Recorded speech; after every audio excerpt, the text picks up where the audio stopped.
Welcome again, Ascenders and Relocators. This is Clarity Guru, maybe one of the clearest teachers there's ever been. And for those of you who are new to these videos, keep in mind that there's two levels of teaching. One is called sub-essential, which has to do with the events in the world, and the other is essential, which has to remind you that the way to salvation is to choose a new idea. That's the only way to be saved. Okay, you can't move on from an idea by changing the effects of that idea, which is what everybody's trying to do. One of the main themes that I keep harping on to increase your clarity is to remind you that there is no God of nature. Okay, nature is the way that it is. It's a dualistic dynamic of construction and destruction. There is no great God in the sky who can get rid of the negative effects of this dynamic, of the destructive effects of this dynamic. Okay, no such thing. All appeals to that is just deluding yourself and moving you away from the true remedy, which is to choose a new idea. Choose the new idea of not trying to create a new identity, and all your problems will be solved that way. Okay, the essential teaching is to say that existence arises as the effect of the idea of trying to create a new identity. Your true identity is actually spirit, idea, and mind. That's how it functions. Spirit chooses an idea, mind presents the idea to spirit. God created this true identity that you are. And so what happened was spirit chose the idea of trying to create a new identity just for the heck of it, just for fun. Let's see what happens. That's the there was nothing special or historic behind this. It was a whim of, hey, I wonder, what would happen if I tried to recreate myself, create a new identity. Well, this is what's happened. This existence is what has happened. And you find yourself seemingly entrapped, but you're not really entrapped at all. Okay? That's the essential message. You're not entrapped. You can choose a new idea any moment. But you say, oh, but I'm entrapped in process. All this process is taking place. No, you're not. There's no such thing as a moment where you are not perfectly capable to choose a new idea. You're perfectly free. You have all the power, all the authority, all the capability to function in the way you've always functioned. And your true functioning is to choose ideas. You can choose a new idea if you want to, but you're afraid to. It's not that you can't. It's that you're afraid to. Okay. So part of the clarity is to help look at that fear. Why are you afraid to choose a new idea? That is real spiritual teaching. That's the real spiritual path. If I could put it in a nutshell, that would be it. Ask yourself, why am I so afraid to choose a new idea?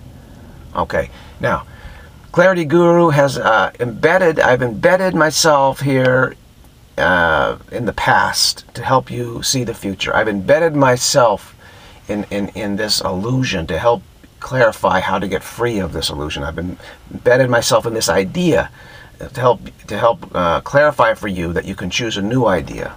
That's the reason why I'm here. And the reason why I have clarity about all this is, even though I'm embedded here, that doesn't mean that I've lost my clarity. You can be here in this world and still have clarity. You can even choose a new idea being here. Absolutely you can. It's not easy, but you can do it. So, why are you so afraid? That's the question. Now, when I was young, I came to the world full of clarity, and gradually I lost it more and more, and finally there was a tipping point where I just seemed to get suddenly, confused, really confused. And then I started to say, okay, now let's regain the clarity. And I kind of lay down there on the floor and say, okay, let me just return to clarity and return to the realization that I can choose a new idea. Let me choose a new idea. That was my intent. And suddenly this massive tidal wave of fear arose ferociously, out of the depths of my being seemingly. And I felt like I was going to be annihilated or something. It was terrible. I said, whoa. So that's what happens when you are embedded in this idea. When you have this idea, that's what happens. That's what happens to people. So I've literally experienced what happens to you if you try and choose a new idea. I know what arises, this tremendous complex of fear. Okay, so what I did then was I set about to examine this fear. I said, why am I so afraid to choose a new idea? And so I spent, I've spent the last, how long has it been?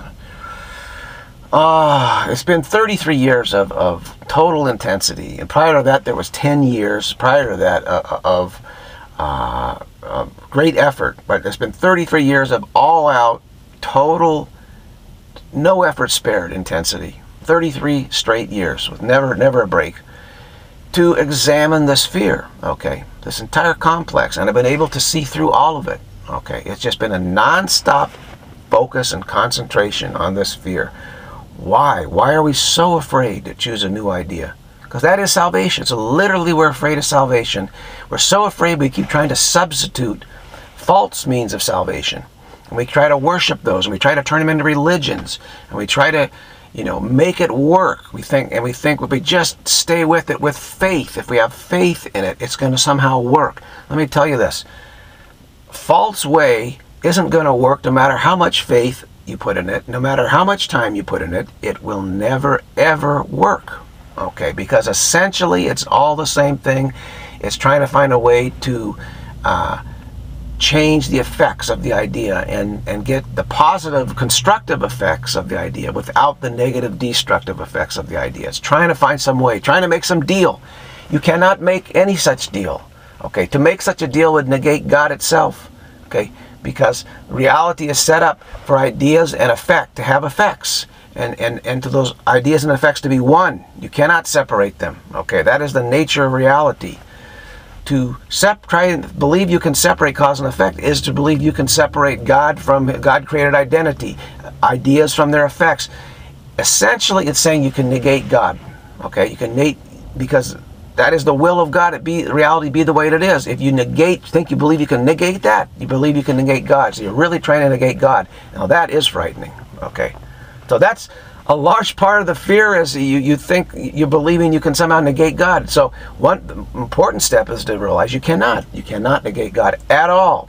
So God still remains, reality still remains perfectly intact. Okay, ideas have their effects. It's a good thing. On one hand, it's good. It's bad news, good news. On the bad news is that you can't change any of the effects of the idea of trying to create a new identity. The basic dynamic will always be destructive, constructive, destructive, always. Okay. The good news is that when you choose a new idea, the idea of not trying to create a new identity, that the effects of that will be one with the idea, which means it'll be totally benign idea. No destructiveness in it whatsoever. So that's the good news. So if you look at it that way, you will cut your fear drastically. Okay, drastically. The whole purpose of listening to this is to reduce the amount of fear you have. You can do it. I've done it. Okay, the very fact that I can say the things I'm saying is because I've reduced the fear to an extraordinary extent. Because in the past, just the mere contemplation for a moment of what I'm saying would cause shockwaves and reverberation and terror would arise, because, oh, you just can't say such things. It's a heresy, it's blasphemy, it's an anathema. How dare you, challenge the status quo of belief and faith and thought in this world, There's just enormous resistance. So I have worked through the fear. Therefore, I know you can. It's just a matter of staying focused, calm, determined, and using reason to look at it carefully. Look at it carefully. Don't draw any conclusions. Just kind of, it's like a disentangling or defusing, But I guarantee you, all the fear is bogus. Okay, entirely bogus. The only fear that's justified would be the fear of a lack of continuity. But by choosing the idea of not trying to create a new identity, you maintain continuity, because there's still constructiveness, constructs. With that idea, there are constructs, meaning you can keep all the same constructs you're used to. All the beautiful stuff around the sky, the plants, the land, everything. You can keep all those constructs, except now there's no attempt to negate any of it. Okay, so relieve that fear, and all the other fears are bogus fears that have arisen in your attempt to try and find a plausible way to change the effects of the idea. In other words, a false idea of salvation has to have all sorts of false plausibility built into it, but that false plausibility is a double-edged sword. Okay, and it ends up causing you a lot of fear and terror and loss of confidence in your true identity. And that that just compounds things. So it's really a situation, everything gets compounded, worse and worse. Whereas if you take the spiritual path, everything gets better and better and better. Every advancement you make in diminishing fear actually makes it easier to get to even deeper fears and stronger fears. And you become stronger and stronger and stronger, more and more courageous along the spiritual path as far as being able to diminish the amount of fear towards choosing a new idea. Okay, very good. We've covered a lot of ground here. This is Clarity Guru saying to all the ascenders and relocators, hang in there, keep diminishing your fear, and you're going to make it. Okay, take care. See you soon.